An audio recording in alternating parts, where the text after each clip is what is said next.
My town exiled one family a year to maintain our perfect reputation. I was 13 when my best friend's family was chosen. Their name echoed through the town hall, and everyone stepped away from them like they were contaminated. His mother started sobbing. Please, we've lived here for 3 generations. The council leader shook his head. The vote has been cast. You have 24 hours to leave. Anyone caught helping you pack or say goodbye will join you. They weren't allowed to take anything except clothes. Their house, cars, bank accounts, everything became community property. The sheriff's department surrounded their home to make sure no one approached. I watched through my window as my best friend loaded garbage bags of clothes into their beat-up van the town allowed them to keep. He looked at my house and waved. I ducked below the window, too scared to wave back. That night I couldn't stop shaking.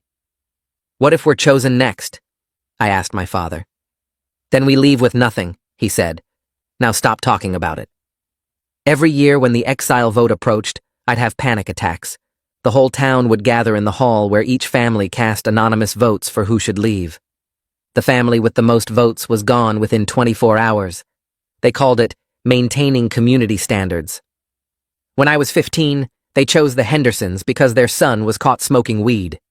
Mr. Henderson begged on his knees. It was just marijuana. He's a good kid. Drug use threatens our reputation, the council leader said. The vote stands. Mrs. Dabber Henderson had cancer and needed treatments only available at our local hospital. It didn't matter.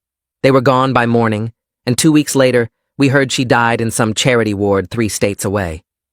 My older sister fell in love with Johnry, whose family ran the bakery.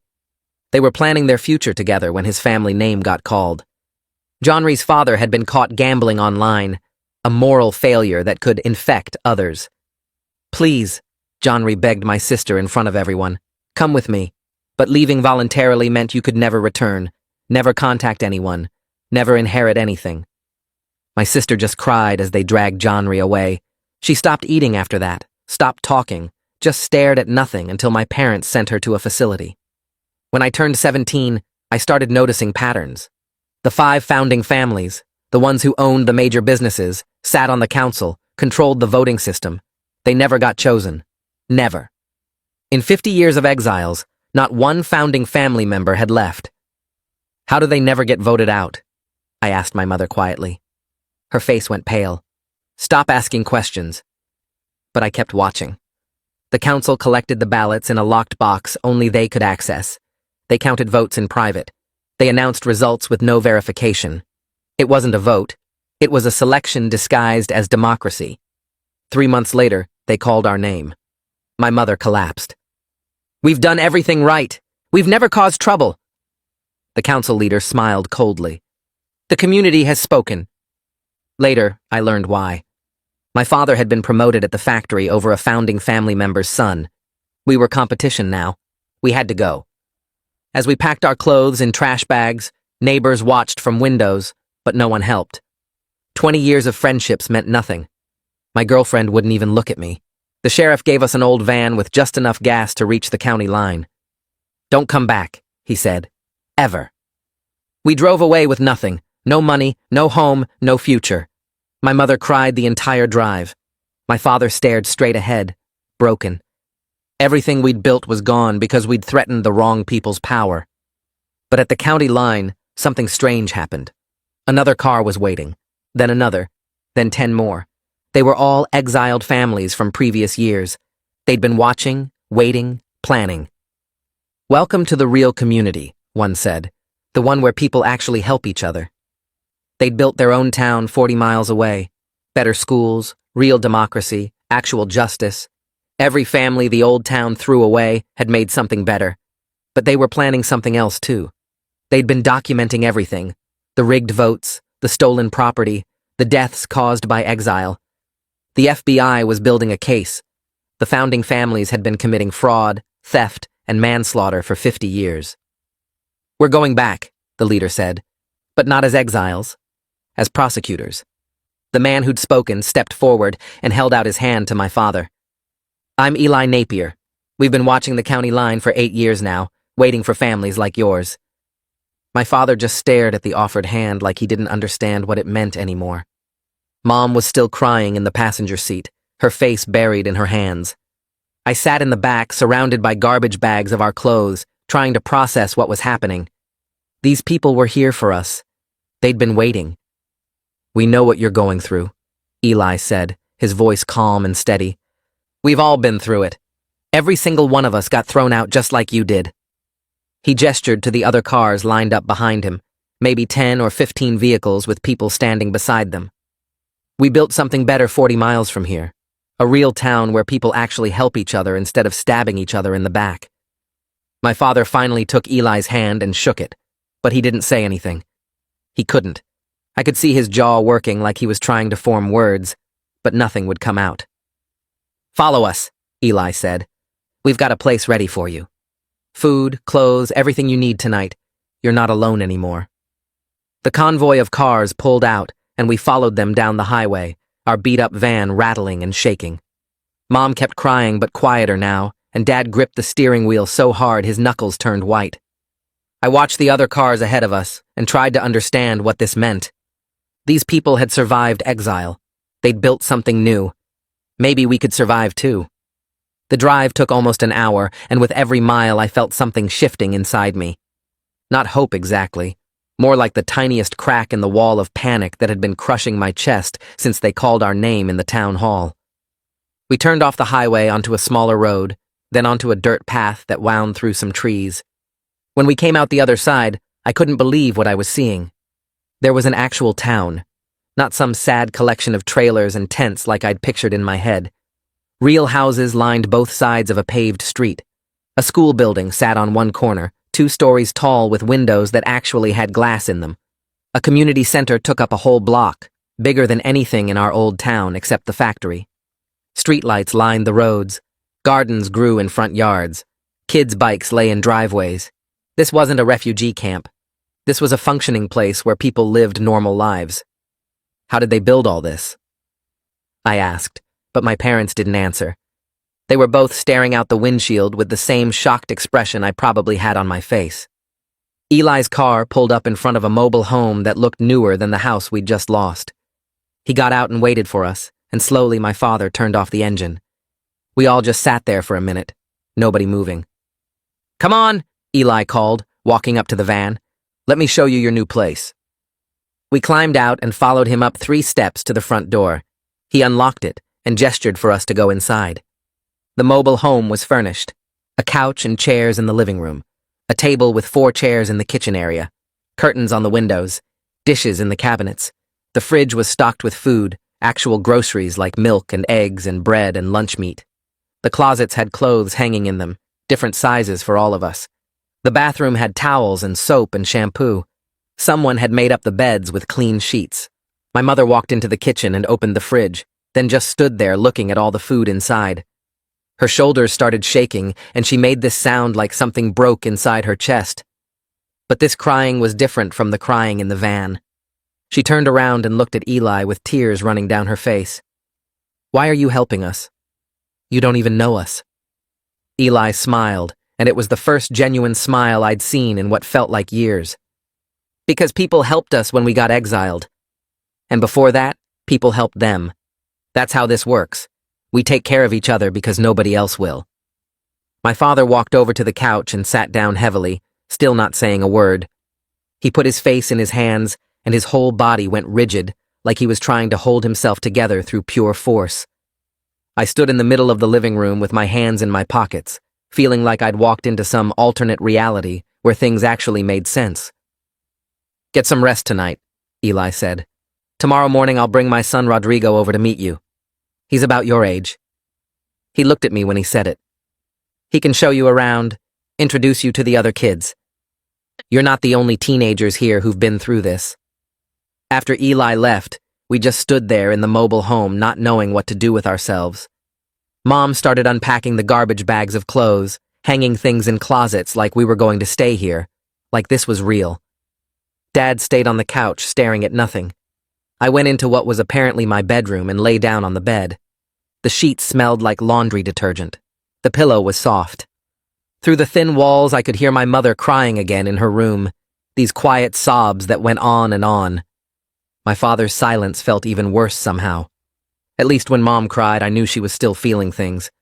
Dad had just shut down completely, like someone flipped a switch and turned off everything that made him who he was. I stared at the ceiling and thought about my best friend waving from his family's van 8 years ago. I'd been 13 and so scared that I ducked below my window instead of waving back. That memory had been eating at me for years, but tonight it felt even heavier. I'd been a coward then, when it cost me nothing to be brave. Just one wave goodbye to show him I still cared. But I'd hidden instead. Now I was lying in a strange bed in a strange town, exiled just like he'd been, and I still didn't know if I could be brave when it actually mattered. The shame of that moment crashed over me again and again. I was 17 now, but I felt like that scared 13-year-old kid hiding below the window. What if I was still that same coward?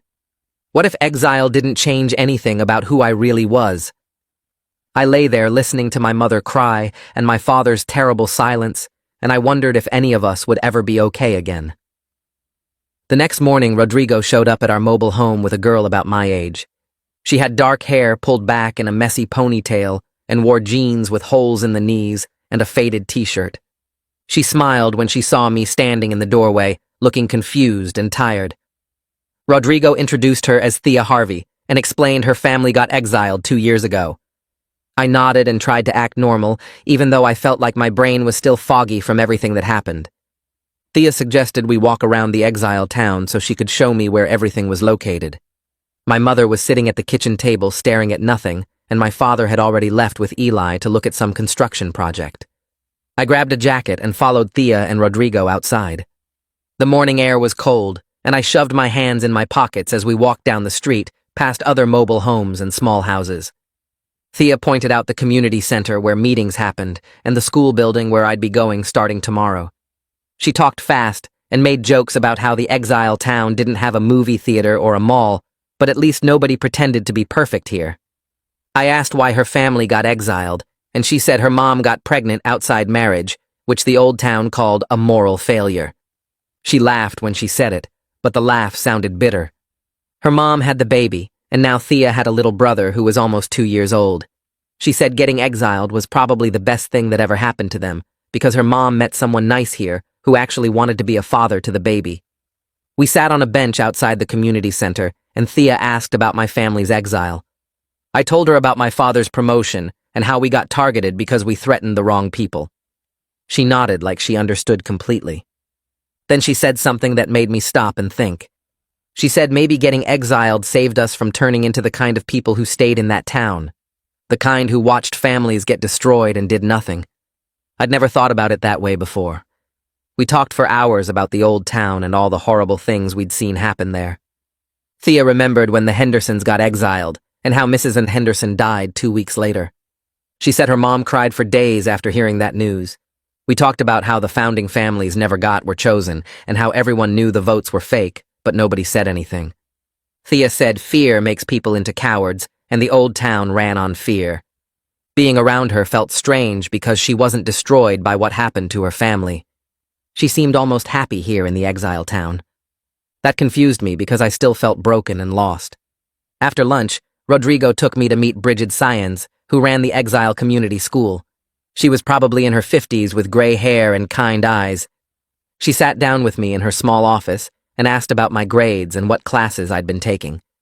I explained I was supposed to be a senior this year and I needed to graduate on time. Bridget smiled and said that wouldn't be a problem. The school here was small with only about 30 students total, but the teachers actually cared about helping kids learn. She said I could start tomorrow and she'd make sure I stayed on track to graduate in the spring. I felt relieved hearing that because I'd been worried about falling behind. Bridget asked if I was okay, and I said I was fine, even though that was a lie. She looked at me carefully and said it was normal to feel numb and distracted after exile. She said having structure and routine would help my brain process everything. I nodded and tried to believe her. That afternoon, I saw my father for the first time since breakfast. He was at a construction site on the edge of the exile town, helping build a new house. Eli was there too, supervising the work. My father was hammering nails into boards with this mechanical precision, like his body knew what to do, even though his mind was somewhere else. He didn't look up when I walked over. Eli came over and explained that physical work was good for people who just got exiled. It gave them something to focus on besides all the loss and anger. He said my father needed purpose right now, even if it was just basic labor. I watched my father work and understood what Eli meant. Dad wasn't trying to build something meaningful or prove anything. He was just trying to survive each day without falling apart completely. The repetitive motion of hammering kept him from thinking too much. I wanted to talk to him, but I didn't know what to say, so I just stood there watching for a while before walking back to the mobile home. 2 weeks passed in a blur of school and trying to adjust to this new life. I went to classes at the Exile Community School and tried to focus on homework, even though my brain felt like static. Thea sat with me at lunch every day, and gradually I started feeling a little less numb. My mother spent most of her time in the mobile home crying or staring at nothing. Rosa visited her a few times trying to help, but Mom just couldn't seem to pull herself out of the darkness. One morning, I finally worked up the courage to ask Eli about my sister. She was still in the mental health facility near the old town, and we hadn't heard from her since our exile. I was terrified that she thought we abandoned her. Eli listened carefully and then made some phone calls. He found out my sister had been asking about us constantly and was scared we'd left her behind like everyone else did. Rosa helped arrange a phone call for that afternoon. When I heard my sister's voice on the phone, something broke open in my chest. She sounded so lost and scared. She kept asking if we were okay and where we were living and if we were coming back for her. I tried to explain about the exile and the new town, but she wasn't really listening. She just kept saying she was afraid we forgot about her. My mother took the phone and talked to my sister for almost an hour. When Mom hung up, she looked worse than before. She became obsessed with getting my sister transferred to a facility near the exile town so we could visit her regularly. Rosa warned this would be hard and expensive since we had no money or insurance now. The helplessness of not being able to help my sister ate at my mother. I watched her slip deeper into depression, despite all the support from the exile community. She stopped eating much and barely talked to anyone. Dad was still working construction every day and coming home too tired to deal with Mom's breakdown. I felt stuck between them both, not knowing how to help either one. Rodrigo must have noticed I was struggling because he invited me to hang out with the other exile teenagers one Saturday afternoon. About 15 kids showed up at the community center ranging from 13 to 19 years old. They were all surprisingly normal. They joked around and complained about homework and talked about crushes and argued about music and movies. Being around them helped me understand that exile didn't have to define everything about who we became. We could still be regular people, despite what was done to us. One kid named Johnry made everyone laugh telling stories about his terrible cooking attempts. A girl named Sarah talked about her college applications. Another guy complained about his annoying little brother. They'd all been through the trauma of exile, but they weren't letting it destroy them.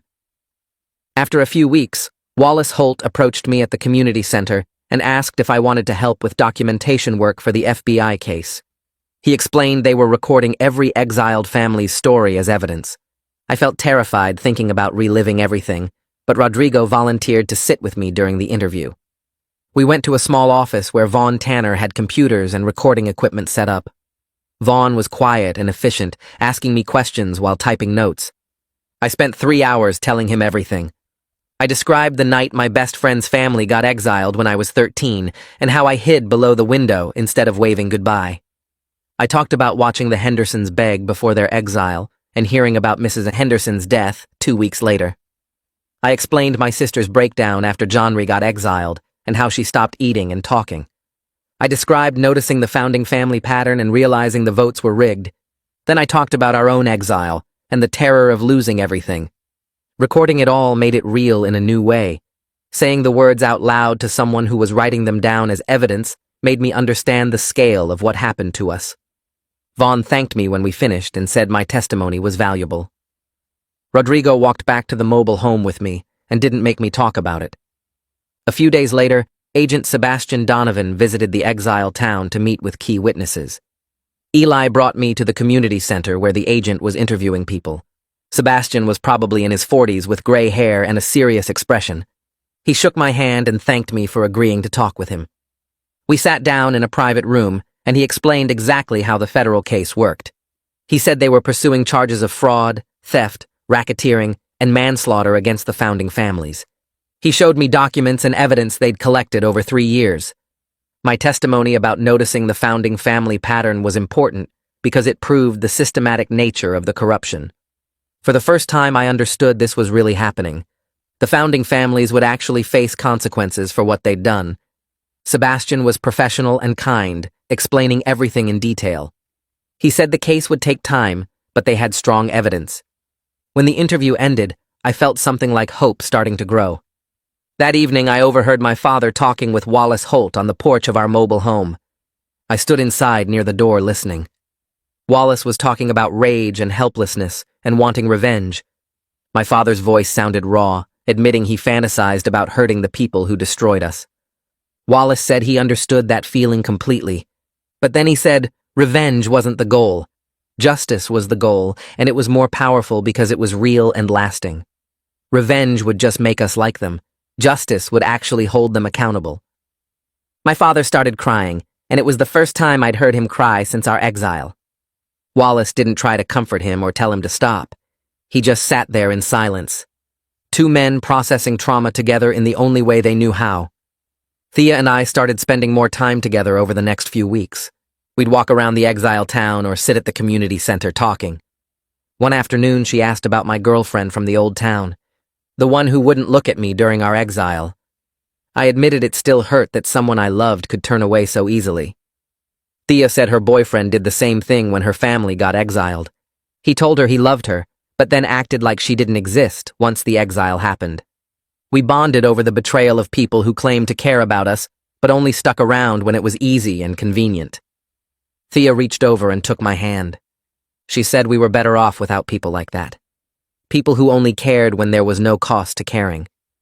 I looked at her and realized she was right. The exile had stripped away all the fake relationships and left only the real ones. The people here in the exile town actually helped each other because they understood what it meant to lose everything. That was worth more than all the shallow friendships back in the old town. A month passed in the exile town, and I fell into routines that almost felt normal. Then Eli called an emergency meeting at the community center, and everyone gathered quickly because urgent news from the old town always meant another family got destroyed. Eli stood at the front, looking tired and angry. He explained that a single mother named Jennifer and her 2 kids just got exiled because she reported safety problems at the factory where she worked. The founding families decided she threatened their business, so they voted her out within 24 hours. My stomach twisted, because I knew exactly what that family was going through right now. Eli organized a welcoming committee immediately and asked for volunteers. My hand went up before I even thought about it. Rosa started making phone calls to arrange temporary housing, and my mother began gathering donated clothes and supplies. 6 of us drove out to the county line that evening and waited in the same spot where cars had waited for my family. When Jennifer's beat-up truck appeared, she looked confused and scared seeing us there. Her 2 kids sat in the back seat with garbage bags of clothes just like I had. Eli approached her window and introduced himself gently. He explained we were all exiled families, and we built a community to help each other. Jennifer started crying, and her daughter, who looked about 12, asked if we were going to hurt them. That question broke something in my chest, because they'd been conditioned to expect cruelty from everyone now. I told them we just wanted to help, and we knew exactly what they were feeling. We led them back to the exile town, and I watched Jennifer's face change when she saw actual houses and paved streets instead of some desperate camp. Her son asked if this was real, and Rodrigo laughed, saying he'd asked the same thing when his family arrived. We got them settled in the mobile home my family had stayed in, and I helped the kids unpack their bags. The daughter kept looking at me like she was waiting for the trap to spring. I sat down and told her about hiding below my window when my best friend waved goodbye 5 years ago. I told her I understood being scared and confused and not knowing who to trust anymore. She asked if it got better, and I said yes, but slowly. Her brother was only 8 and kept asking when they could go home. Jennifer had to explain again that they couldn't ever go back, and watching her try to comfort her kids while falling apart herself reminded me of my own mother that first night. The next day, I took the kids to meet Bridget at the community school and helped them get enrolled. The daughter's name was Laura, and the son was called Jack. Laura was quiet and watchful, but Jack wouldn't stop talking because he processed fear by filling silence. Bridget was patient with both of them and explained how the school worked. Rodrigo met us there and joked that I was already becoming part of the Exile community's support system. He said I had the right experience to help scared kids adjust. The responsibility felt strange, but good, like I was finally doing something useful instead of just surviving. Laura and Jack were going through exactly what I went through, and I could actually help them in ways no one could help me back then. I showed them around the school and introduced them to other Exile kids. Laura asked if everyone here got thrown out of the old town, and I explained that every single person in this community lost everything the same way. Jack wanted to know if we were going to get revenge, and Rodrigo said something better than revenge. Justice. Over the next week, I checked on Laura and Jack every day. Laura started opening up about how scared she was when the sheriff surrounded their house. Jack had nightmares about being dragged away from his friends. I listened and shared my own experiences, and slowly they started trusting that this place was safe. Jennifer thanked me one evening and said having someone who understood helped her kids more than she could. I told her the community saved my family, and now we all saved each other. My mother and Rosa started working together on a project that consumed all their energy. They were trying to raise money to transfer my sister from the facility near the old town to one closer to the Exile community. The transfer would cost thousands of dollars we didn't have, and insurance wouldn't cover it. Rosa made calls to every charity and aid organization she could find. My mother organized fundraisers within the Exile community, even though everyone here had almost nothing. I watched people who arrived with garbage bags of clothes donate $5 or $10 toward my sister's transfer. Wallace gave $50 and said he wished someone had helped his wife get treatment. The generosity overwhelmed me because these people understood loss in ways that made them more willing to help instead of less. Over 6 weeks, my mother and Rosa navigated endless red tape and bureaucratic nightmares. Every form required 3 more forms. Every approval needed 2 more approvals. My mother cried from frustration multiple times, but Rosa kept pushing forward with the stubborn determination of someone who knew how to fight systems. Finally, they got approval for the transfer and enough money to cover the costs. The facility near the Exile community had an opening, and my sister would move there within the week. My mother broke down crying with relief when Rosa called to tell her. I hugged my mother and felt the weight she'd been carrying start to lift. We could actually visit my sister now instead of just making phone calls. She wouldn't be alone and abandoned anymore. Our first visit to the new facility was hard in ways I didn't expect. My sister looked smaller and more fragile than I remembered. The medication made her movements slow and her eyes slightly unfocused. She was processing Johnry's exile and then our own disappearance, and she thought we abandoned her like everyone else did. My mother held her and promised we'd visit twice a week and we'd never leave her again. My sister cried and asked why we didn't come sooner. My mother explained about our own exile and the struggle to get her transferred. My sister looked at me and asked if I was okay. Even broken and medicated, she was still trying to take care of me. I told her I was surviving and asked how she was doing. She said the medication helped, but she still had bad days where she couldn't stop thinking about Johnry. She wanted to know if he was okay, and I had to admit, I didn't know where his family ended up. The therapist joined us and explained my sister's treatment plan and progress. She was stable, but still fragile, and needed consistent support. We promised to be there, and my sister grabbed my hand asking me not to disappear again. I swore I wouldn't, and meant it. On the drive back, my mother was quiet, but less tense than she'd been in months. My father said seeing my sister was hard but necessary. We were a family again, even if we were all damaged. Vaughn asked if I wanted to help with data entry for the FBI case, and I agreed immediately. The work involved organizing documents and testimony into searchable databases that prosecutors could use. Vaughn showed me the system and explained how each entry needed to be tagged and cross-referenced. I started reading through testimonies from exiled families, and the scale of cruelty became overwhelming. Every entry represented destroyed lives and stolen futures. I read about families torn apart and people who died because exile cut them off from medical care. The founding families had been doing this for 50 years, and the documentation proved systematic targeting of anyone who threatened their power. I spent hours at the computer entering data and seeing patterns emerge. They exiled business competitors and whistleblowers, and anyone who questioned their authority. The randomness I'd always assumed was actually calculated destruction. Vaughn noticed me getting tense and told me to take breaks when I needed them. I asked how he stayed calm reading all this, and he said anger was useful, but drowning in it wasn't. He channeled his rage into precise documentation that would put the founding families in prison. I tried to do the same, but some entries hit too hard. Reading about my best friend's family and the Hendersons and Johnry's family made my hands shake. Vaughn put his hand on my shoulder and said, taking breaks wasn't weakness. I stepped outside, and Rodrigo found me sitting on the steps. He didn't ask what was wrong, just sat next to me in silence. After a while, I went back inside and kept working, because this mattered more than my comfort. Thea noticed I was getting obsessed with the documentation work. I spent every free hour at the computer entering data and cross-referencing testimony.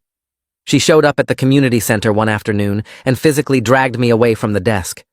She said I needed to be a normal teenager for a few hours instead of drowning in other people's trauma. We drove to a nearby town neither of us had visited before. Thea picked a random movie playing at the theater, and we bought tickets without even checking what it was about. For 2 hours, I forgot about exile and corruption and justice. The movie was stupid and funny and completely meaningless. Afterward, we walked around the town looking in shop windows and eating ice cream. Thea talked about normal things like music and books and what she wanted to study in college. Being away from the exile community and the FBI case felt strange, but good. We drove back as the sun was setting, and Thea pulled into an empty parking lot. She turned to me and said she was glad we met, even though the circumstances were terrible. I agreed and said she made everything more bearable. She leaned over and kissed me, and it was the first genuinely good thing that happened since our exile. I was terrified of caring about someone again after watching my girlfriend turn away so easily. But Thea made it feel worth the risk, because she understood loss in ways that made her more loyal, not less. We sat in the car talking until it got dark, and she drove me back to the mobile home. I went inside feeling lighter than I had in weeks. My father slowly started emerging from his depression enough to attend community meetings. He didn't talk much at first, just sat in the back and listened. But gradually, he started contributing small ideas about the exile town's development. He suggested improvements to the water system and better organization for the community garden. Eli encouraged him and asked for his input on other projects. My father wasn't the confident man he was before our exile, but he was finding small ways to participate and rebuild his sense of purpose. I watched him talk with other exiled men about construction plans and saw tiny sparks of the person he used to be. One evening, Eli pulled me aside and said my father was doing better than many exiled men who never recovered from losing their provider role and social status. He said some men couldn't handle the loss of identity and just gave up. My father was fighting his way back slowly, and that took real strength. I told Eli I was proud of him, even though our relationship was still strained. Eli said healing took time for everyone, and I shouldn't expect too much too fast. My father and I still barely talked, but watching him engage with the community again gave me hope we might eventually repair what got broken. 3 months after our exile, Sebastian held another meeting at the community center. The room filled quickly because everyone knew this was important. Sebastian stood at the front with Rosa beside him and announced the FBI was ready to move forward with the case. They would be making arrests within the next few weeks. The exile community erupted in cautious celebration. People hugged and cried, and some just sat in stunned silence. This was what we'd been working toward for years, but everyone was afraid to hope too much in case something went wrong. Rosa stood up and warned us that legal cases were unpredictable, and we needed to prepare for a long fight. The founding families would hire expensive lawyers and try every tactic to avoid consequences. She said we should expect the process to take months or even years, but the evidence was overwhelming, and the federal prosecutors were confident. Sebastian explained the charges included racketeering, fraud, theft, and manslaughter. Each founding family leader faced decades in prison if convicted. Wallace asked when the arrests would happen, and Sebastian said he couldn't give exact dates for security reasons. My father asked what would happen to the old town, and Sebastian said new leadership would have to be established. The current system would be dismantled completely. I sat there trying to process that the people who destroyed us would actually face real consequences. It didn't feel real yet, but it was happening. 2 weeks later, I got a call from Rosa asking if I'd give a formal deposition for the FBI case. She explained it meant traveling to the federal building and being interviewed on video by prosecutors. The deposition would become official evidence used in court. I agreed immediately, even though the idea terrified me. My parents said they'd come with me for support, and Rodrigo offered to wait in the lobby. The morning of the deposition, I barely slept. We drove to the federal building in the city and went through security. A prosecutor named Michelle met us and explained the process. She said they'd ask detailed questions about everything I witnessed over 5 years. I should answer honestly and take my time. The deposition room had cameras and recording equipment. Michelle and another prosecutor sat across from me with stacks of documents. They started with basic questions about when I first noticed the exile system and how it worked. Then they asked about specific exiles I witnessed. I described my best friend's family getting chosen when I was 13. I explained watching from my window as he loaded garbage bags into their van. I admitted ducking below the window when he waved goodbye because I was too scared to respond. Describing that cowardice out loud was the hardest part. Michelle asked why I was scared, and I explained that helping exiled families meant your own family would be chosen next. She asked if that rule was enforced, and I described the sheriff's department surrounding exiled homes to prevent anyone from approaching. The questions continued for 4 hours. They asked about the Hendersons and Johnry's family, and the patterns I noticed about founding families never being chosen. I explained how I tracked which families got exiled, and realized the founding families were immune, despite obvious rule violations. Michelle showed me documents and asked me to verify information. Every answer felt important, like I was building the case one detail at a time. When we finally finished, I felt exhausted, but also proud. I contributed something real to holding the founding families accountable. Sebastian met with me after the deposition, while my parents waited in the lobby. He said my testimony about recognizing the founding family pattern was crucial evidence of systematic corruption. The fact that I noticed the pattern at 17 made it even more powerful. If a teenager could see the rigging, then the adults definitely knew and chose to stay silent. He said my age when I started documenting the pattern proved how obvious the corruption was. My testimony would help establish that the entire town enabled the founding families through willful ignorance. Sebastian thanked me for my courage in coming forward, and I almost laughed because I didn't feel courageous. I felt like I was finally making up for years of cowardice. He told me courage wasn't about never being scared. It was about doing the right thing despite the fear. I left the federal building feeling something I hadn't felt since our exile. Pride. Maybe I contributed something meaningful despite all my past failures. Maybe speaking up now mattered, even though I stayed silent for so long. Rodrigo met me in the lobby and gave me a fist bump. My parents looked proud and relieved. On the drive home, my father said he was impressed by how I handled the deposition. It was the first real compliment he'd given me since our exile, and I didn't know how to respond, so I just said thanks. My mother reached back and squeezed my hand. We drove back to the exile town in silence, but it felt different from the heavy silence of those first weeks. This silence had hope in it. The week after my deposition, Rosa started organizing workshops at the community center about what to expect when the arrests happened. She stood at the front of the room with printed handouts about managing anxiety and dealing with reporters. About 30 people showed up, mostly parents who looked nervous and excited at the same time. Rosa explained that when the FBI moved forward, there would be media attention, and everyone needed to prepare for how that might feel. She talked about trauma triggers and how seeing the founding families on TV might bring up hard memories. My mother sat next to me taking notes like this was a college class.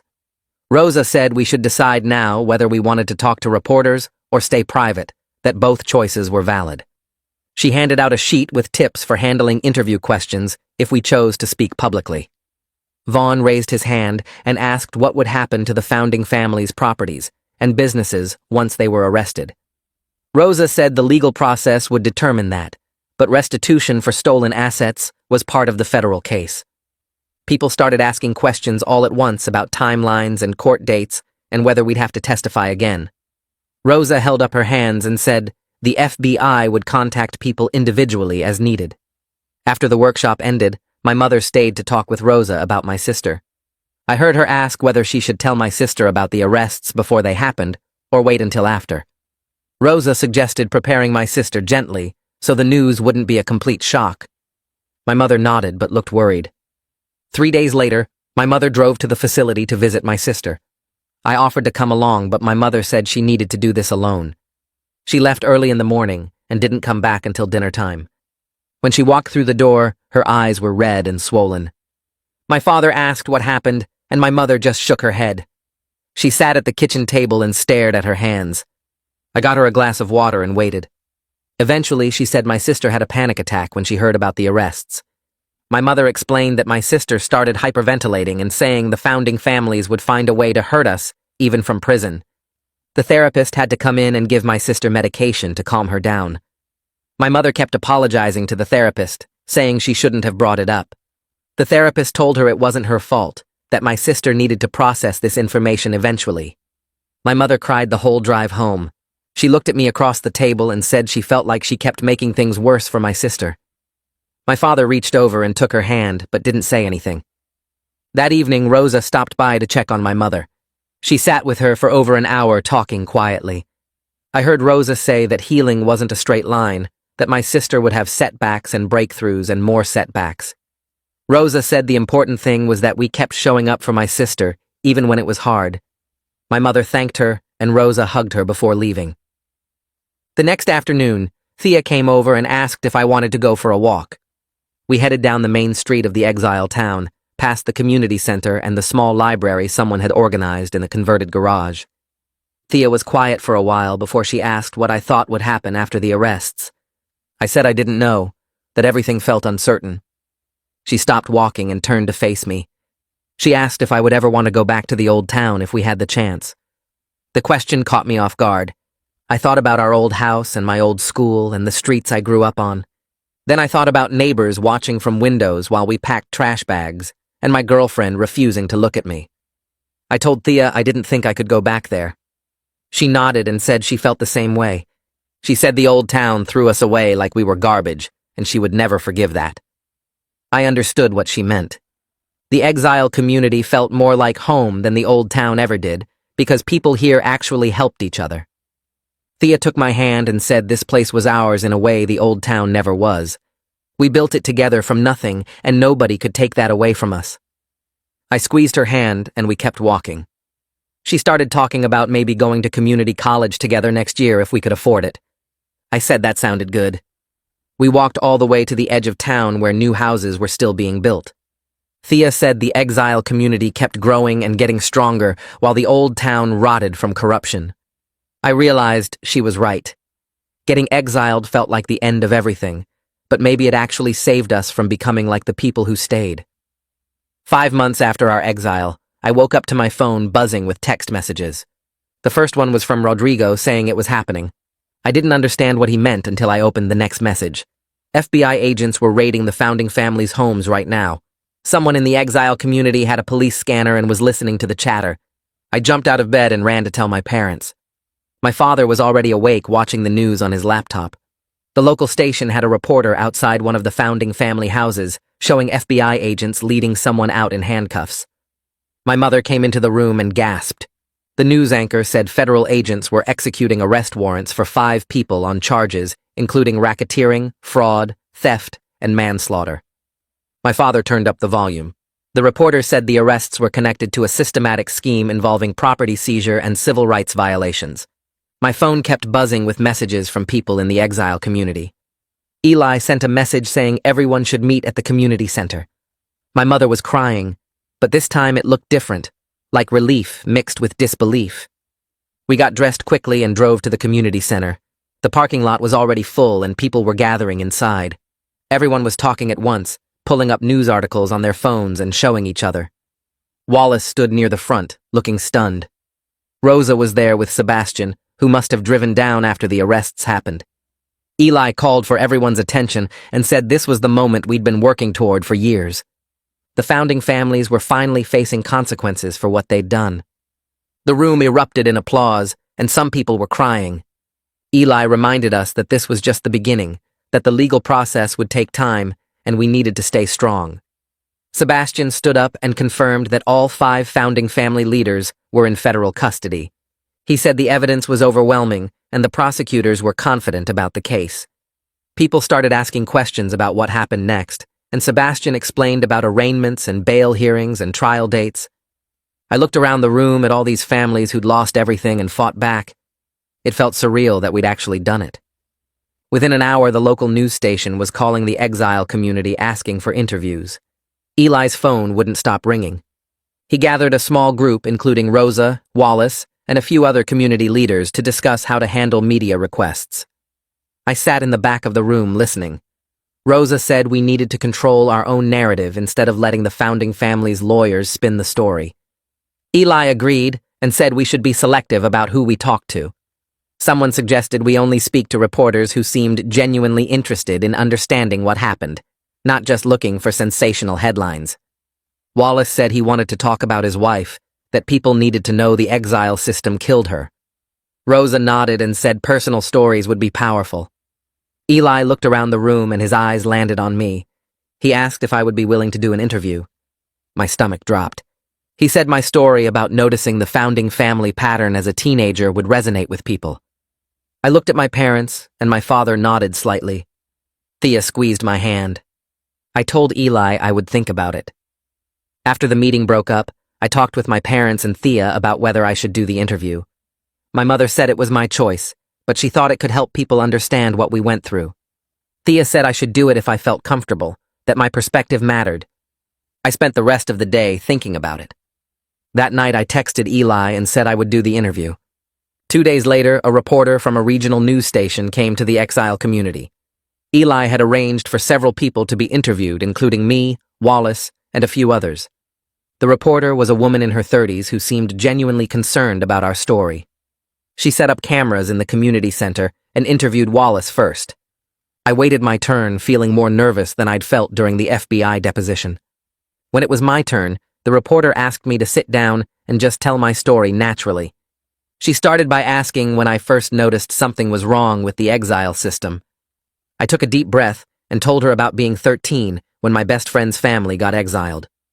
I described watching from my window as he loaded garbage bags into their van and how I ducked below the window when he waved goodbye because I was too scared. The reporter's expression changed, and she asked why I was scared. I explained that helping exiled families meant your own family would be chosen next. I told her about the Hendersons and Johnry's family and how I started tracking which families got exiled when I was 17. I explained that I noticed the founding families never appeared on the list, despite obvious problems. The reporter asked specific questions about how the voting system worked, and I described the locked ballot box and private vote counting with no verification. I talked about my father's promotion and our exile 3 months later. The reporter looked angry by the end of the interview. She thanked me and said this was important journalism. That evening, the story aired on the regional news. I watched myself on TV describing the corruption, and it felt strange seeing my face and hearing my voice.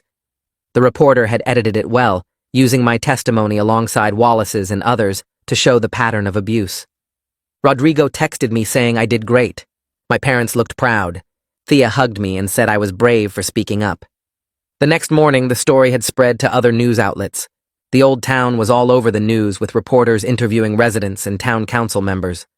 I watched the coverage online and felt angry. Some residents were claiming they never knew about the rigged votes, that they trusted the system. One woman said she was shocked to learn the founding families had been manipulating everything. I wanted to scream at the screen because that was a lie. Everyone knew. They saw families get exiled for competing with founding family businesses.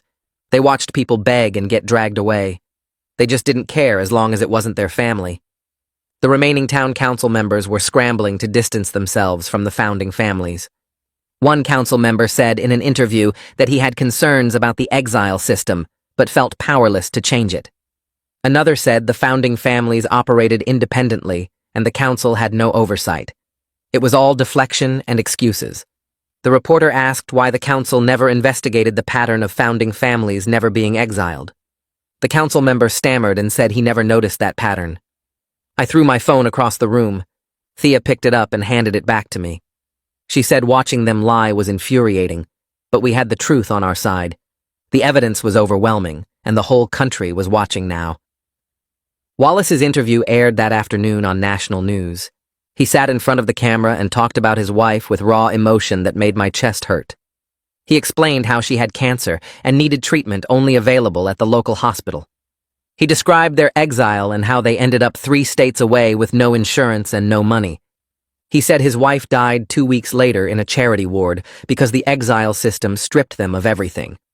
The reporter asked what he would say to the founding families. Wallace looked directly at the camera and said they murdered his wife through systematic cruelty disguised as community standards. He said exile wasn't just corruption, it was manslaughter, and he hoped they spent the rest of their lives in prison thinking about all the people they destroyed. The interview went viral. News outlets across the country picked it up. Suddenly, the exile system wasn't just a local corruption story, it was a national scandal about systematic abuse and deadly consequences. The founding family's lawyers tried to respond by saying the exile system was legal, and they weren't responsible for what happened after families left town. But Wallace's testimony was devastating, and nobody was buying their excuses. I watched Wallace on TV and saw a man who had turned his worst loss into the strongest weapon for justice. He channeled all his grief and rage into making sure everyone understood what the founding families had done. I felt proud to know him and grateful he was fighting for all of us. My sister's therapist called my mother the next day. My mother put the phone on speaker so we could all hear. The therapist said my sister had seen the news coverage and something shifted during therapy. She was finally starting to process Johnry's exile and understanding it wasn't her fault for not going with him. The therapist explained that seeing the corruption exposed publicly was helping my sister separate her own choices from the system's cruelty. My sister was beginning to understand that Johnry's exile was systematic targeting, not a reflection of her love or loyalty. The therapist said my sister still had a long way to go, but this was real progress. My mother started crying with relief. She asked if she could visit my sister, and the therapist said yes, that my sister specifically asked to see her. My mother drove to the facility that afternoon and came back looking lighter than she had in months. She said my sister hugged her and thanked her for fighting back against the founding families. My sister told her that watching people stand up and tell the truth made her feel less alone. Maybe justice could be healing even before it was complete. 2 days after the arrests, the founding families posted bail. The news showed them leaving the courthouse with their lawyers. The exile community erupted in anger. People gathered at the community center demanding to know how they could be released so quickly. Sebastian explained that bail was normal in federal cases, and the founding families weren't considered flight risks. Rosa reminded everyone that posting bail didn't mean they were free, just that they could await trial outside of jail. The founding families' lawyers immediately launched a PR campaign. They held a press conference claiming the exile system was democratic and legal, that their clients were being persecuted for maintaining community standards. One lawyer said the founding families were pillars of the community who'd served for decades. Another said the federal charges were overreach, and they would fight them vigorously. I watched the press conference feeling sick. These people had destroyed dozens of families, and they were acting like victims. The lawyer claimed the exile votes were legitimate and transparent. He said if people had problems with the system, they should have raised concerns through proper channels instead of making false accusations to federal authorities. Rosa turned off the TV and told everyone to breathe. She said powerful people always deny and deflect when they're caught. She reminded us that the evidence was overwhelming and the federal prosecutors were prepared for these tactics. Sebastian added that the founding family's PR campaign wouldn't matter in court, where actual evidence would be presented. The lawyers could spin whatever story they wanted for the media, but they couldn't spin away documented vote rigging, falsified records, and systematic targeting. Eli stood up and said we needed to stay focused. The arrests were just the first step. The real fight was coming, and we had to be ready. 6 months crawled by in the exile community while the FBI built their case. The prosecutor's office called me 3 weeks before the hearing date. They needed me to testify about the founding family pattern I'd noticed. My hands shook when I hung up the phone. Eli found me sitting on the community center steps, staring at nothing. He sat down next to me and didn't say anything for a while. Finally, he told me I could do this, that my testimony mattered. I wanted to believe him, but the thought of seeing those council leaders again made my stomach hurt. Thea drove with me to the courthouse on the morning of the hearing. Rodrigo came too, sitting in the back seat making stupid jokes to keep me from panicking. My parents followed in their car. The courthouse was this massive stone building that made me feel small just looking at it. We parked and walked toward the entrance. That's when I saw them. The 5 founding family leaders standing with their lawyers on the courthouse steps. They looked older than I remembered, but still carried themselves like they owned everything. One of them glanced my way, and his eyes went cold. My hands started shaking so hard I had to shove them in my pockets. Thea grabbed my arm and squeezed. Rodrigo moved closer on my other side. We walked past the founding families without saying anything. Inside the courthouse, my parents found seats in the gallery. My mother looked terrified. My father's jaw was clenched tight. Thea squeezed my hand one more time before I had to go wait in the witness room. Rodrigo gave me a fist bump and told me to destroy them. The prosecutor came to prep me one last time. She was this sharp woman in her 40s who'd been working the case for months. She reminded me to speak clearly, answer only what was asked, and don't let the defense lawyers rattle me. I nodded, but my mouth was too dry to talk. When they called me to testify, I walked into that courtroom on legs that barely worked. The judge sat behind this huge wooden bench looking down at everything. The jury box was full of people staring at me. The founding family leaders sat at the defense table with 3 lawyers. I took the witness stand and they swore me in. My voice cracked when I said I'd tell the truth. The prosecutor started with easy questions. My name, my age, how long I'd lived in the old town. Then she asked me to describe what I'd noticed about the exile system. I took a breath and started talking. I explained how I'd been 13 when my best friend's family got exiled, how I watched it happen again at 15 with the Hendersons, how my sister's boyfriend Johnry got taken away, how I started keeping track of which families was chosen and why. The prosecutor asked me what pattern I noticed. I looked right at the founding family leaders and said they never got exiled. Not once in 50 years. Not even when their kids broke rules or their businesses had problems. The defense lawyers objected, but the judge told me to continue.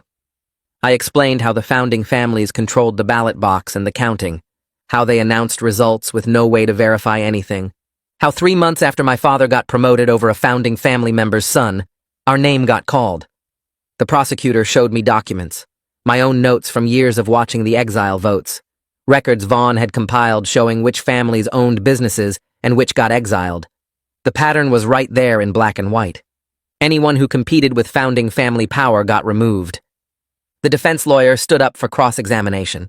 He was this older guy in an expensive suit who looked at me like I was dirt. He asked if I was bitter about being exiled. I said yes. He asked if I wanted revenge. I said I wanted justice. He tried to make me sound like some angry teenager making up conspiracies.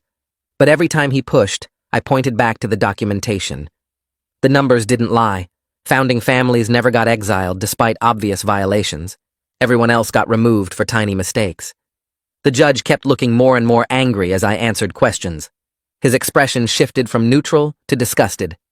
When the defense lawyer suggested I couldn't possibly understand the complexity of community governance at my age, the judge actually interrupted. He said a teenager who could track systematic corruption for 5 years clearly understood plenty. The defense lawyer sat down looking frustrated. The prosecutor asked me one final question. Did I believe the exile system was fair and democratic? I said no. It was a rigged selection process disguised as voting, designed to remove anyone who threatened founding family power. They dismissed me, and I walked back to my seat. My legs were shaking, but I'd done it. I'd told the truth in front of everyone. Thea grabbed my hand as I sat down. My parents were crying in the gallery. The next witness was Wallace. I'd seen him angry before, but this was different.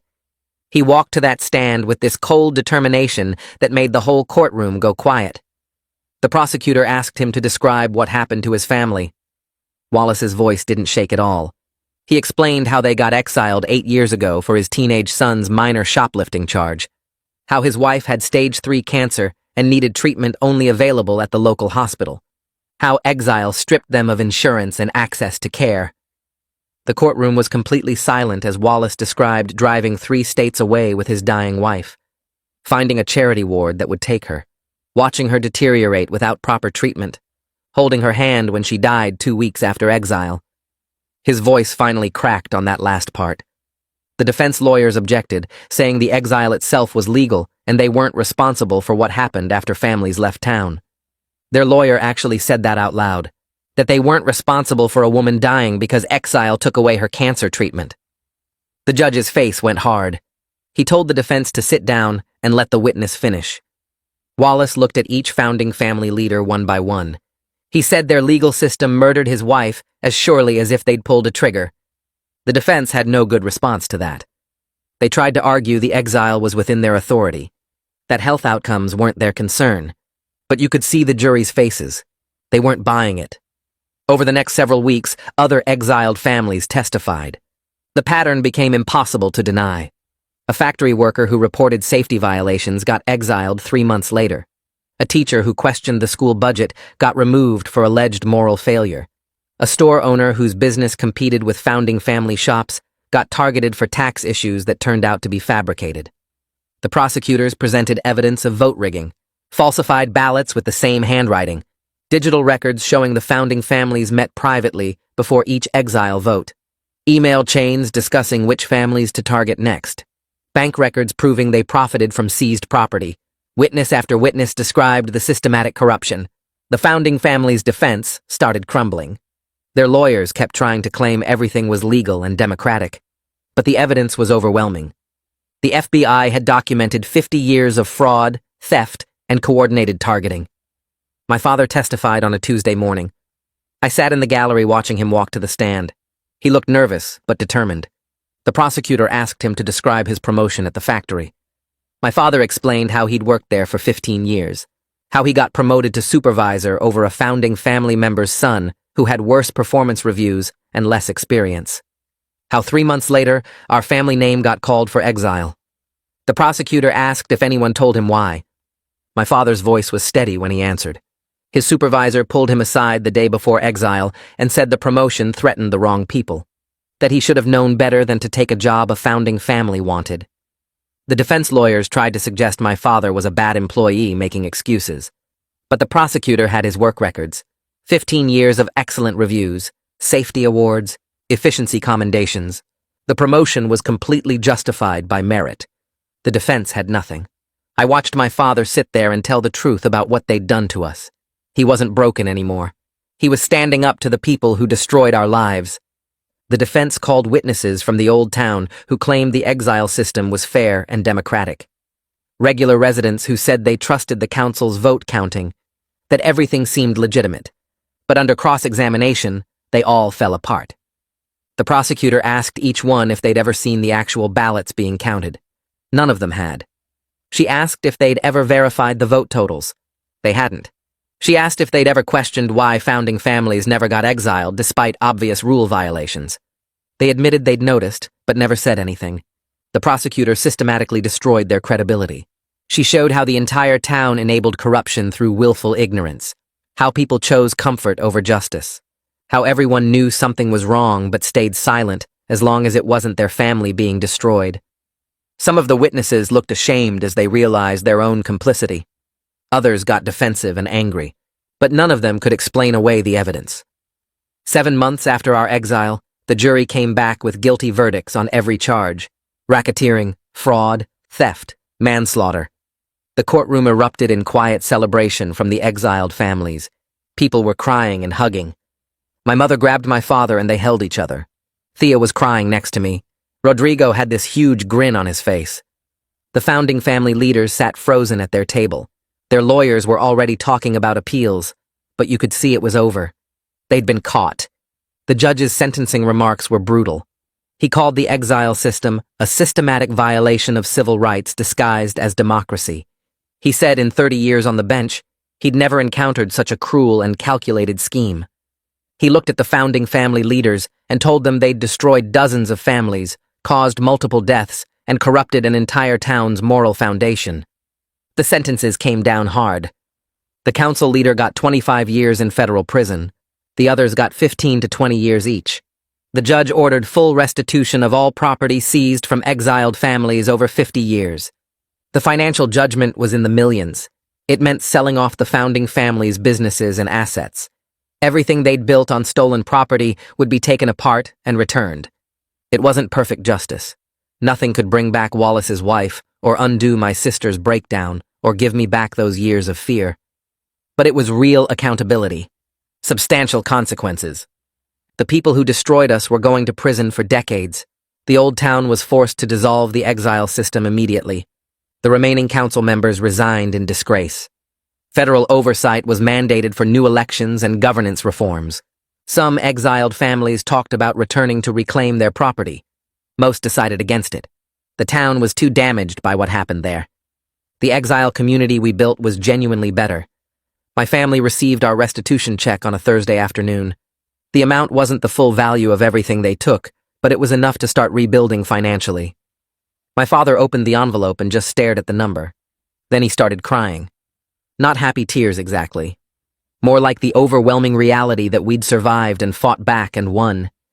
My mother immediately called my sister's treatment facility to arrange better care options. She'd been waiting months to afford the programs my sister really needed. Now, we could actually help her. I suggested we invest some of the money in the exile community's development. This place had saved us when we had nothing. We should help make it even better for the families still arriving. I finished my senior year at the Exile Community School in May.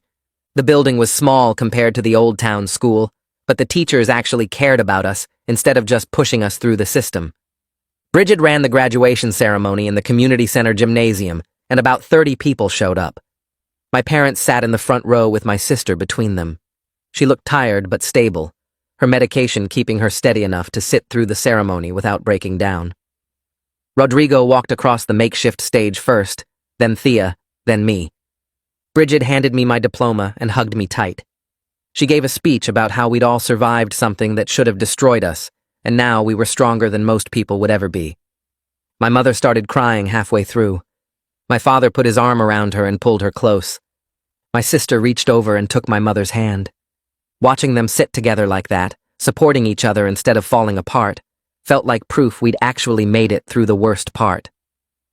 The ceremony lasted 40 minutes. Afterward, people ate cake and took pictures. Rodrigo's parents congratulated me. Wallace shook my hand and told me I should be proud. Thea kissed me in front of everyone, and my sister smiled for the first time in months. We drove home together in the van we'd arrived in, the same beat-up vehicle the old town gave us with just enough gas to reach the county line. My father had fixed it up over the past year, replaced the transmission, and painted over the rust. It ran smooth now, instead of rattling like it might fall apart any second. Thea came over the next evening and we sat on the porch talking about fall. She'd gotten accepted to the community college 20 minutes away, same as me and Rodrigo. Her parents wanted her to apply to bigger schools farther from the exile town, places with better programs and more opportunities. She told them no. This place saved us when we had nothing, and we weren't going to abandon it now that things were getting better. We wanted to stay and help make it stronger. Rodrigo showed up an hour later with pizza from the place his father managed. We ate on the porch and joked about being the exile community's second generation, the kids who grew up here instead of just arriving broken and scared. Rodrigo said we had a responsibility to make sure nothing like the old town system ever happened again, anywhere. Thea said we should start a nonprofit to document exile systems in other places and help families fight back. I said we should focus on finishing college first, but the idea stuck with me. We could actually do something meaningful with what happened to us. We could turn our trauma into something that helped other people, instead of just carrying it around forever. My father got hired as a supervisor at a manufacturing plant in the city 30 minutes north. The job paid better than his old position at the factory in the old town, and the company actually promoted people based on merit instead of family connections. He came home the day he got the offer and told my mother while she was making dinner. She dropped the spoon she was holding and hugged him, so tight I thought she might break his ribs. He still had hard days where the trauma came back and he couldn't get out of bed. Some mornings he just stared at the ceiling for an hour before he could face going to work. But most days he was genuinely okay, rebuilding his sense of who he was beyond the man who lost everything. My mother told me one night that she was proud of how he fought through the darkness instead of letting it consume him completely. She said a lot of exiled men never recovered from losing their role as providers and protectors. My father was one of the lucky ones who found his way back. My mother started going to exile community organizing meetings 3 times a week. She helped coordinate support for newly arrived families, making sure they had food and clothes and someone to talk to who understood what they were going through. She worked with Rosa on advocacy projects, pushing for laws that would prevent exile systems from operating in other towns. The work gave her purpose beyond just surviving each day. The depression that nearly destroyed her after our exile had lifted enough that she could function and help other people. She wasn't the same person she was before we got exiled. That version of my mother died the day the council called our name. But this new version was stronger in ways that actually mattered, focused on mutual aid instead of maintaining appearances. She told me once that losing everything taught her what was real and what was performance. The old town ran on performance. The exile community ran on people actually helping each other. My sister got discharged from residential treatment in June and moved into a supervised apartment 10 minutes from our house. The apartment had 2 bedrooms, a tiny kitchen, and a bathroom that barely fit one person.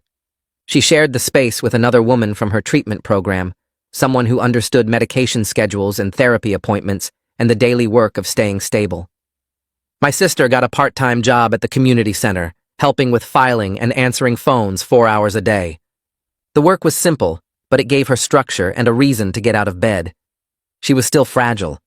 Some days she couldn't handle being around people and had to call in sick. Some nights she had panic attacks about genre and needed to call her therapist for emergency support. But she was rebuilding her life piece by piece, instead of just existing in a fog of medication and supervision. She came over for dinner one Sunday and told me she was proud of me for testifying against the founding families. I told her I was proud of her for surviving everything that happened. We both cried a little, and my mother made us eat more food than we wanted, because that's how she showed love now. Wallace started a foundation in his wife's name to help exiled families access medical care and legal support. He'd been saving money from his job at the hardware store, and combined with donations from other exile community members, he had enough to officially register as a non-profit. The foundation office was just a room in the community center with a desk and a computer, but it was real and functional. Wallace spent every evening there, organizing resources and connecting families with doctors and lawyers who worked on sliding-scale fees. I volunteered to help with fundraising and outreach, making calls and writing grant applications. Wallace told me one night that channeling his grief into helping others was the only thing that made his wife's death feel less meaningless. If he could save even one family from losing someone the way he lost her, then maybe her death counted for something. I understood what he meant. Trauma could either destroy you completely or become fuel for making sure it didn't happen to other people. Wallace chose the second option, and watching him work inspired me to do the same. Agent Donovan visited the exile community in July for a final meeting with everyone who contributed to the case. He drove out from the federal building and met us at the community center. About 40 people showed up, all the families who'd given testimony or helped with documentation over the past 3 years. Donovan stood at the front of the room and thanked us for our patience and courage. He said the federal prosecution was one of the most straightforward corruption cases he'd worked in his career. Our systematic documentation made it impossible for the founding families to escape accountability. Every piece of evidence we collected, every testimony we gave, every pattern we identified built an airtight case that no defense lawyer could break apart. He walked over to me specifically and shook my hand. He said my testimony about recognizing the founding family pattern when I was 17 was crucial evidence of systematic corruption. If a teenager could see the rigging that clearly, the adults definitely knew what was happening. I felt genuinely proud for the first time since our exile, like maybe I contributed something meaningful to justice instead of just surviving. Some people from the old town started reaching out to apologize after the convictions became public. Letters arrived at the community center addressed to exiled families, full of explanations about fear and pressure and not knowing what to do. Phone calls came through asking for forgiveness and understanding. The exile community had mixed reactions. Some people accepted the apologies and tried to rebuild connections with former neighbors and friends. They said everyone was trapped in the system together and the founding families were the real enemy. Others refused to forgive people who only cared now that the powerful were held accountable. Thea was in the second group. She told me she didn't want apologies from people who watched her family get destroyed and did nothing. Their fear didn't excuse their silence. Their complicity wasn't forgivable just because the system was cruel. I was somewhere in the middle. I understood fear and how it made people act against their own values. I remembered ducking below the window when my best friend waved goodbye, too scared to acknowledge him. But I also couldn't forget watching neighbors close their curtains while we packed garbage bags, turning away from our suffering because helping us might put their own families at risk. Understanding why people acted badly didn't mean I had to forgive them or let them back into my life. My former girlfriend from the old town sent me a letter in August. The envelope had my name written in her handwriting, and I almost threw it away without opening it. But Thea told me I should read it and decide how I felt afterward, instead of avoiding it completely. The letter was 4 pages long. She explained she was scared when my family got exiled, afraid that standing with me would get her family targeted next. She was ashamed of turning away from me that day. She thought about it constantly, wished she'd been braver, regretted not at least looking at me when they made us leave. She didn't ask for forgiveness. She just wanted me to know she understood what she did was wrong, and she was sorry. I read the letter twice, then wrote back a short response. I thanked her for the apology and told her I appreciated her honesty. But I also explained I'd moved on with my life and found someone who actually cared about me enough to stand with me when things got hard. Closing that chapter with clarity instead of bitterness felt good. I didn't need to forgive her or hate her. I just needed to move forward. The old town held a public ceremony in September, where remaining residents formally apologized to exiled families. They rented the town hall where the exile votes used to happen and were invited everyone who'd been forced out over the past 50 years. The new town council gave speeches about acknowledging complicity and learning from mistakes. They promised to build a memorial for families destroyed by the exile system. Some exiled families attended the ceremony. They wanted to hear the apologies and witness the old town taking responsibility. But most families, including mine, chose not to go. We didn't need their apologies to move forward with our lives. Eli said the ceremony was more for the old town's healing than ours. They needed to process their guilt and complicity. We'd already done our healing work in the community we built together, supporting each other through trauma and building something better than what was taken from us. My family stayed home that day. We had dinner together, all 5 of us, including my sister. My father grilled burgers in the backyard. My mother made potato salad. My sister brought cookies from the bakery near her apartment. Thea came over and helped set the table. We ate outside while the sun set, talking about normal things like work and school and weekend plans. The old town ceremony happened 40 miles away, but we didn't think about it much. We were too busy living our actual lives in the place that saved us. A year after our exile, Eli called me into the community center office and handed me a phone number on a folded piece of paper. My best friend's family had reached out through the Exile network. They'd been living 3 states away this whole time, working in a warehouse district and renting a tiny apartment. They had no idea about the FBI investigation or the convictions or any of it. They just heard through another exiled family that we were here and wanted to reconnect. I stared at the number for 10 minutes before I could make myself dial. My hands shook so bad I had to try 3 times. When my best friend answered, his voice sounded exactly the same but also completely different. Deeper. Tired. We were both 18 now, but the last time we really talked, we were 13 years old. I apologized immediately for hiding below the window that night when he waved goodbye. The words came out in a rush. He was quiet for a long time, and I thought maybe he'd hung up. Then he said we were just kids in an impossible situation, and he forgave me years ago. He said he understood fear better than anyone. We talked for 2 hours about everything that happened to both our families. His mother had a breakdown similar to my sister's. His father worked 3 jobs to keep them fed. They survived, but barely. When I told him about the FBI case and the convictions and the restitution, he started crying. Not sad crying, but the kind where you're so relieved you can't hold it in anymore. They arranged to visit the exile community 2 weeks later, and I counted down every single day. Seeing my best friend get out of their car was overwhelming in a way I didn't expect. He looked so much older, but I could still see the kid who used to share his lunch with me in middle school. We hugged for a long time while our families stood around watching. His mother hugged my mother, and they both cried. His father shook my father's hand, and they just nodded at each other like they understood something without needing to say it. Rodrigo helped me show them around the exile town, pointing out the school and community center, and all the houses people built together. My best friend kept looking around with this expression of disbelief. He said he'd been living in a place where everyone pretended exiled families didn't exist, where mentioning the old town got you weird looks and silence. Being here with people who actually understood felt like he could breathe properly for the first time in 5 years. His family decided to move to the exile community instead of going back to the old town. They said returning to the place that destroyed them sounded like torture, even with restitution money. I helped them find a house and get furniture donated from the community storage. I showed them how the cooperative economy worked and introduced them to Eli and Rosa and Wallace. Rodrigo and I helped his younger sister enroll in the school. The cycle of mutual aid continued exactly like when my family first arrived. This is what real community looks like. People who survived trauma helping others through it, building something better than what was taken from us. My best friend and I spent hours catching up on everything we missed. 5 years of life compressed into late-night conversations on my porch. He told me about the warehouse job that destroyed his back. I told him about Thea and community college and working for Wallace's foundation.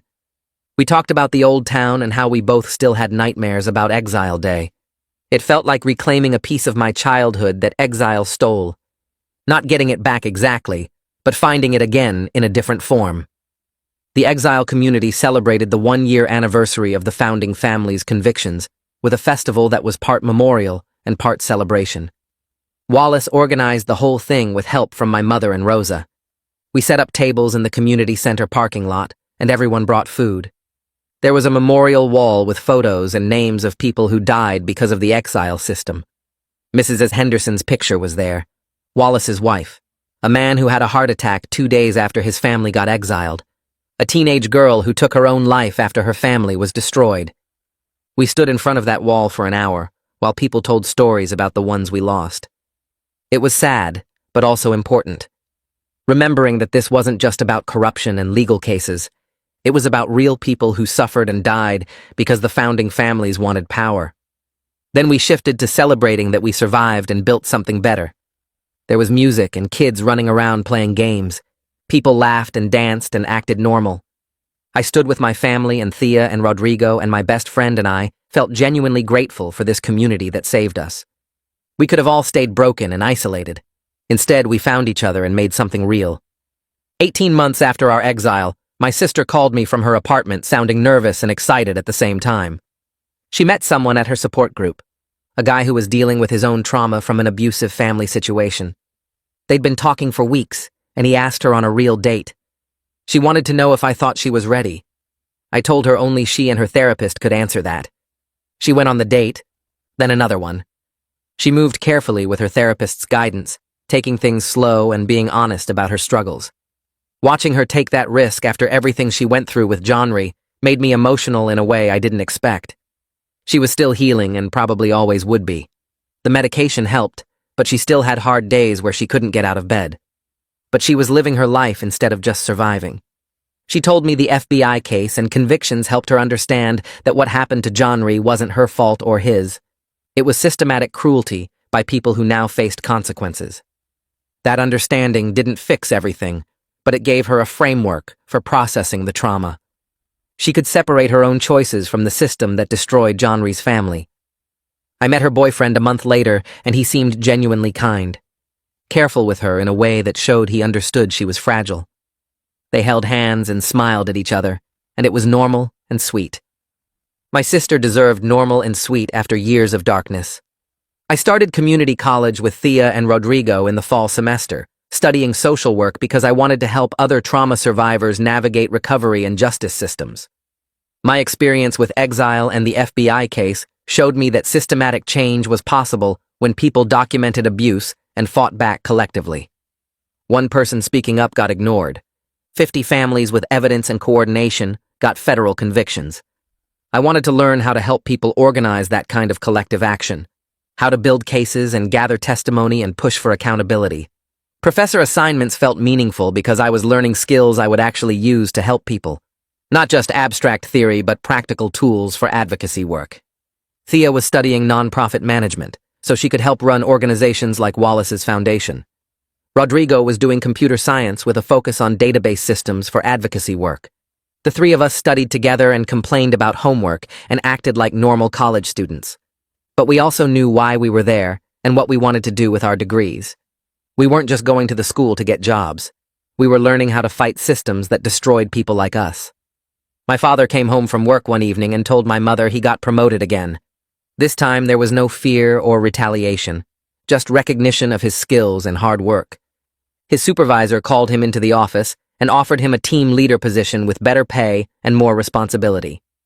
My father accepted and came home with cautious pride on his face. My mother cried happy tears and hugged him for a long time. They'd both healed so much from those first broken days after exile. My mother wasn't crying constantly anymore. My father wasn't sitting in silence staring at nothing. They were genuinely rebuilding their lives and their relationship. They weren't the same people they were before, and neither was I. We were stronger in some ways and more damaged in others. But we were more genuine.